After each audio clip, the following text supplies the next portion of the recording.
Hi, sweet angels. How are you? We are getting ready for another chapter in Sign of the Beaver by Elizabeth George Spear.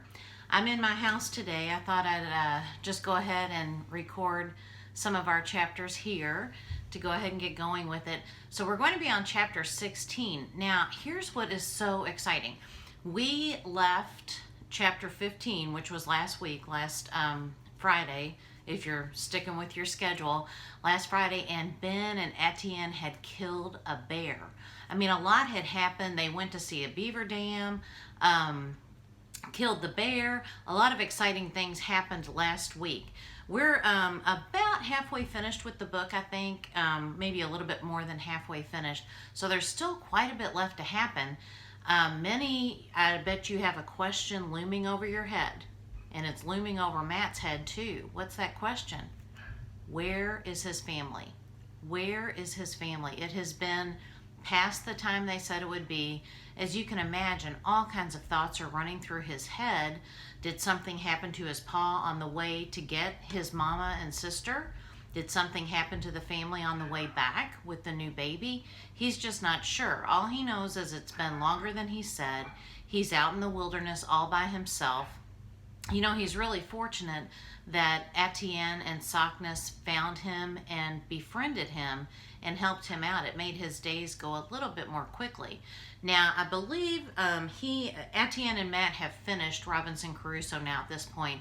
And if you remember, Matt started telling Etienne some Bible stories. And they found something in common. You know, we have God that we believe in.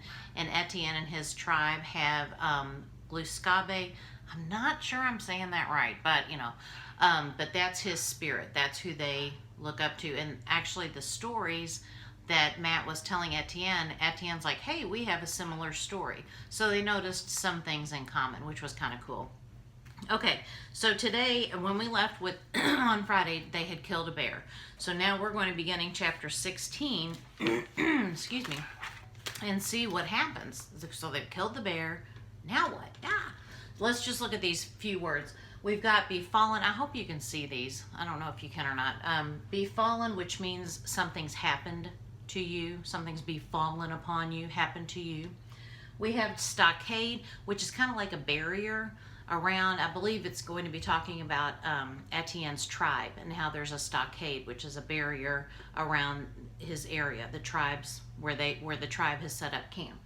We have pungent, which is a really strong odor. If you've been driving in your car and you smell a skunk, the odor is very pungent. It just makes you want to pinch your nose. So it's a very strong smell. Clamor means a loud noise, lots of noise.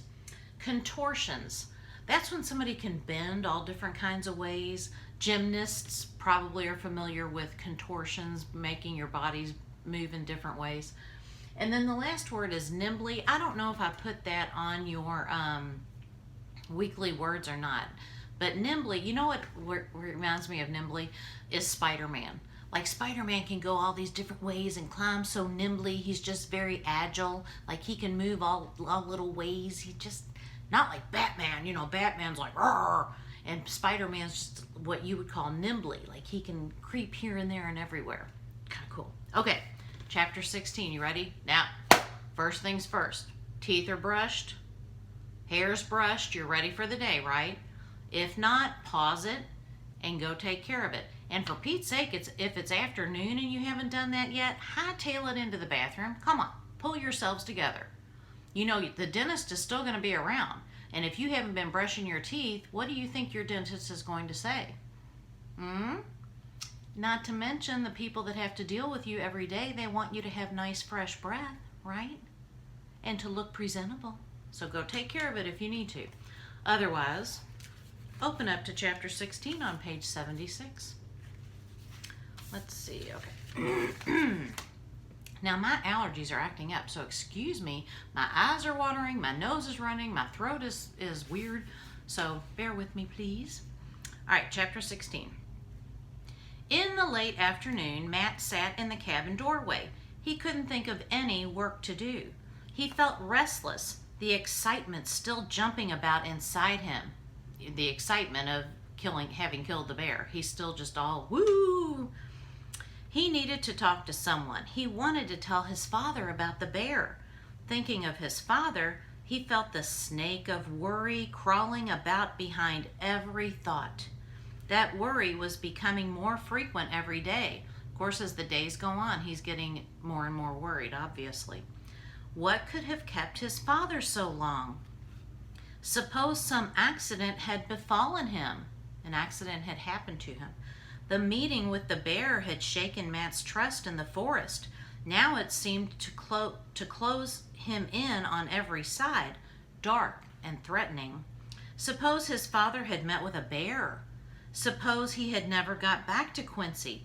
How would his mother know where to find this place, or even where to send anyone to look for him?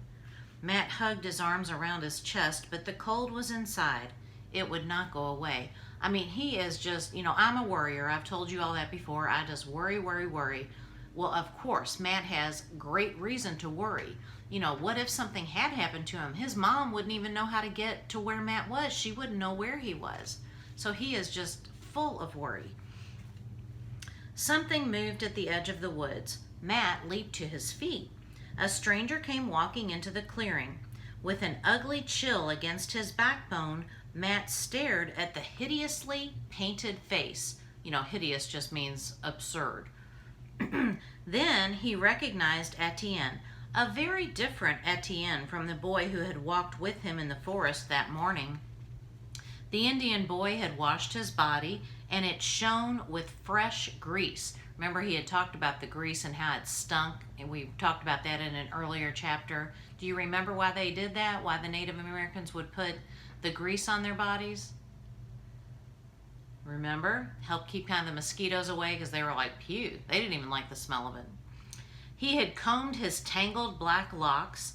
Down his cheeks on either side and on his forehead ran broad streaks of blue and white paint. On a cord around his neck dangled a row of new bear's claws. Where do you suppose he got those? And are you picturing what he looks like? If you're listening carefully to the description, you should be able to paint a vivid picture in your mind. In case Etienne had noticed his first alarm, Matt greeted him boldly. "What's the war paint for?" he demanded. "Not war paint," Etienne answered. "Squaws make feast with bear. My grandfather say you come." Matt hesitated, unable to believe his ears. It took him a moment to realize that this was actually an invitation. "Thanks," he stammered. I'd sure like some of that bear meat. Wait till I get my jacket." "Shut door," Etienne reminded him. "Maybe another bear come." Etienne was in a good humor. He had made one of his unexpected jokes. He's kind of teasing Matt about when the bear came earlier. "Long way," Etienne said after a time. Matt was certain they must have been walking fast for more than an hour. He remembered that Etienne had already walked all this way to fetch him, and he kept silent. It was so dark now that he could barely see to put one foot in front, or put one foot before the other. But he realized that they were on a well-beaten trail. Too bad he doesn't have a Fitbit on, huh? Sounds like he'd be getting a lot of steps. Just as the light was glinting above the treetops, they reached a riverbank. Drawn up at its edge was a small birch canoe. Etienne motioned him to step into it. Then he gave a push and leaped nimbly into the stern. His paddle moved soundlessly, grateful to sit still. Remember, he had been walking a long time, so he's thankful just to be able to sit down. Matt was entranced by the speed, the silence, the gliding shadows on the silver river. He was regretful when in a very few strokes they reached the other side. Now Matt could see a glimmer of light deep in the woods. Etienne led him toward it, and presently their way was barred by a solid wall of upright posts, a stockade, a barrier. For the first time, a quiver of uneasiness made Matt falter. Falter meaning kind of stumble, step back a little bit. But stronger than any doubt, curiosity drove him in. Drove on. What's going on behind the stockade? Not for one moment would he have turned back. Eagerly, he followed Etienne through a gateway into an open space filled with smoke and moving shadows and wavering patches of light cast by birch bark torches. All around him, in a circle, rose the dim shapes of cabins and cone-shaped wigwams. Are you picturing that? This is where the Native Americans live. This is where Etienne has set up camp. In the center of the circle, a long, narrow fire was burning between walls of logs. Suspended on timbers hung 3 iron pots, sending up rosy curls of steam in the smoky air. The fragrance of boiling meat and pungent herbs made Matt's stomach crawl, meaning yummy, he's hungry, and the smells are really good. I guess even though the herbs are pungent, they're very strong, it's making him hungry. What do you think they're cooking? You thinking what I'm thinking? Then he was aware of the Indians. They sat silently on either side of the fire, their painted faces ghastly in the flickering light.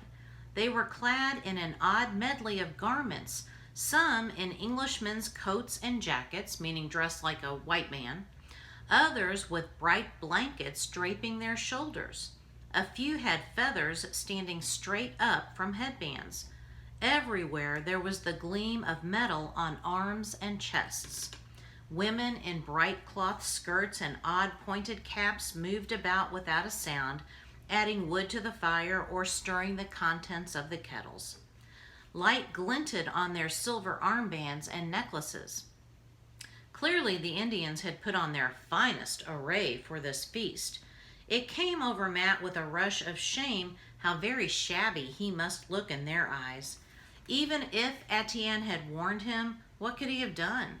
He had no other clothes to wear. Probably Etienne had known that and so had said nothing. So he's in Etienne's tribe and everybody's decked out. They've got on their finest of what they can wear. But Etienne's in his same old shabby clothes and he's embarrassed, but he said, well, I mean, what could he have done anyway? That's all he has. He doesn't have anything else. No one seemed to notice him, yet he was conscious of the unblinking stare of the row facing him. The others did not turn their heads. They seemed to be waiting. In the silence, Matt's heart beat so loudly they all surely must have heard it. After a long pause, one man rose slowly and came toward him. It was Sockness, his paint-streaked face barely recognizable. He wore a long red coat, picture it, decorated by a handsome beaded collar and metal armbands. A crown of feathers rose from the beaded band around his forehead. He stood very tall, and there was pride in his stern features. Why, Matt thought, he looked like a king. "Quit," Sockness said with dignity. "White boy, welcome." In a sudden, terrifying yell, the rows of Indians echoed this greeting. "Tahoe!" they shouted. "Tahoe! Yee-bee-bee!" "Quit!" Matt stammered in return. Then more boldly, "Quit!" The Indians seemed satisfied. Smiles flashed in their dark faces. There was rough laughter, and then, seeming to forget him, they began to jabber to each other. From nowhere, children suddenly crowded around him, giggling, daring each other to touch him. Isn't that funny? It's almost like he's, the kids have never seen, I guess, a white man, or very rarely, so they're like daring each other to even touch him because he's such an unusual sight. Matt's heart slowed its pounding. There was nothing to fear in this place, but after the weeks of stillness in his cabin, the noise was confusing. So he's used to total quiet, and now having all this noise is a little bit unsettling to him. He was grateful when Etienne came to his rescue and led him to a seat at the end of a log. An old woman approached and held out to him a gourd cup. It contained a Swedish drink, not Swede, the country, but sweetish, acid and flavored with maple sugar, good on his dry tongue. Sockness raised his arm, and instantly the clamor was silenced. There was no doubt Etienne's grandfather was the leader here. An Indian brought him a long pipe, and Sockness put it to his lips and slowly blew out a long wreath of smoke. The rows of Indians waited respectfully for him to speak. Instead, the old man turned to his grandson and held out the pipe. Etienne stepped into the center of the clearing. In the firelight, he stood straight and slender, his bare arms and legs gleaming. Matt had never seen him like this. Proudly, he took the pipe, set it briefly to his own lips, and handed it back to his grandfather. Then he began to speak. Matt did not need to understand the words. He soon realized that Etienne was recounting the morning's adventure. Watching his gestures, Matt felt himself living again the walk through the woods, the meeting with the small cub, the fearsome mother about to charge. As Etienne spoke, the Indians urged the boy on with grunts and shouts of approval and pleasure. Etienne tensed his body.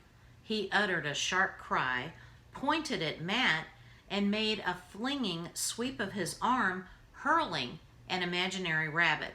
So remember, he's retelling the story of how they killed the bear.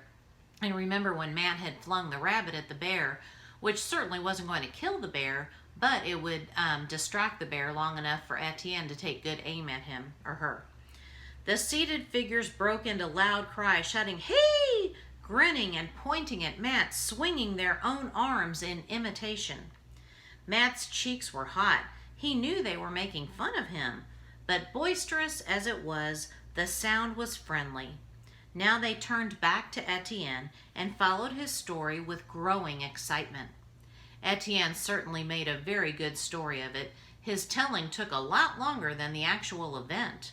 Plainly, they all enjoyed it, and in listening, they were all taking part in it.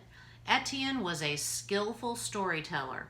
Matt could understand now just how he must have delighted them with his acting out of Robinson Crusoe. When the narrative was over, the Indians sprang to their feet. They formed a long line. Then began a sound that sent a tingle, half dread and half pleasure, down Matt's spine. A lone Indian had leaped to the head of the line, beating a rattle against his palm in an odd, stirring rhythm. He strutted and pranced in ridiculous contortions, for all the world like a clown in a village fair. The line of figures followed after him, aping him and stamping their feet in response. Etienne was at his side again. "Dance now," he said, "then feast." So he's saying first we dance and do all this crazy stuff and then we'll eat. The rhythm of the rattle quickened. The line of figures wove around the fire faster and faster. Women joined now at the end of the line, linking their arms, swaying. Finally, the children, even small children, were dancing, stamping their small naked feet. "Dance," Etienne commanded. He seized Matt's arm and pulled him into the moving line. The men near him cheered him on, laughing at Matt's stumbling attempts. Once he caught his breath, Matt found it simple to follow the step. His confidence swelled as the rhythm throbbed through his body, loosening his tight muscles. He was suddenly filled with excitement and happiness. His own heels pounded against the hard ground. He was one of them. He came back to earth with a stitch in his side. His legs threatened to give way under him. The dancing seemed to have no end. Determined that Etienne should not see him weakening, he moved faster and stamped harder. Finally, when he felt he could not make the circle one more time, the dance ended. The feasting began. A squaw brought him a wooden bowl filled with thick, hot stew and a curiously carved wooden spoon. The first steaming mouthful burned his tongue, but he was too hungry to wait. He thought nothing had ever tasted so good, dark and greasy and spicy. So this was bear meat. He'd never had it before. Presently, he noticed that Etienne sat beside him, eating nothing. "You're not eating," he said with a sudden doubt. "Have you given me your share?" So Matt's like feeling guilty. "This my bear," the boy answered. "I kill, not eat. Maybe not get any more bear." He didn't sound as if he minded in the least, as if, in fact, he was proud of not eating. So that's the way it was, I guess. If you're the one that killed the bear, you don't get to eat it. You give it to everybody else. You're sharing what you had caught. When Matt's bowl was empty, the squaw refilled it. By the time he finished, sleepiness began to drag at his eyelids. Now remember, it was kind of late because it was already getting dark when they were there, so he's very hungry, I'm sure. He could scarcely hold them open. Etienne seemed in no hurry to leave. The Indians were enjoying themselves, refilling their bowls, shouting at each other, laughing and slapping their legs at what seemed to be uproarious jokes. This was noisier than any celebration Matt had ever seen in Quincy, even on muster day. Why had he ever had the idea that the Indians were a dull lot?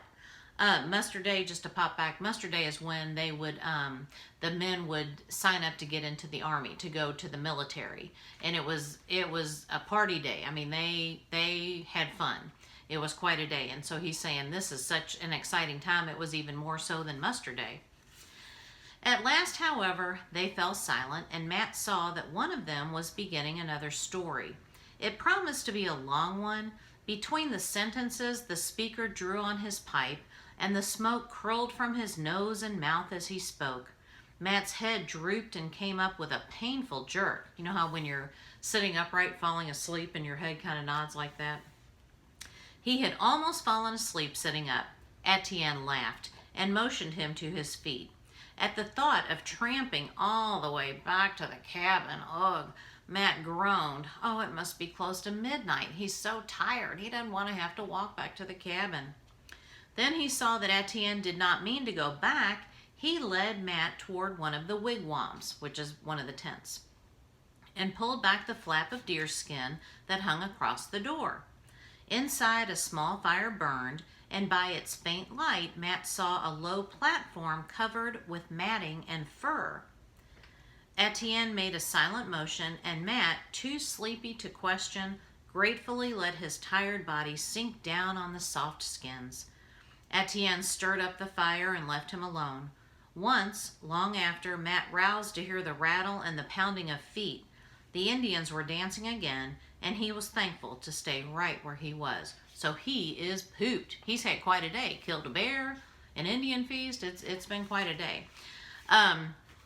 So think how interesting that is for him to be in a Native American tribe, and he feels safe. I mean, he's with Etienne and Sockness. He respects Sockness to no end. He has formed a bond with him. Sockness helped save his life, so he feels very comfortable with him. And as we talked, Etienne and Matt are starting to form that nice friendship where they was very rocky in the beginning. Remember way back to the beginning of the book how uncertain their friendship was. And now they're to the point where they're, I don't think like best buds necessarily, but they are very comfy with each other. Excuse me. Okay, so you're going to do your chapter summary for chapter 16. And I know I had said in the past to hang on to these until the end, but since Governor Andy has said that we cannot resume school this year, which breaks my heart to no end, I was going to have you all hang on to them until we got back together.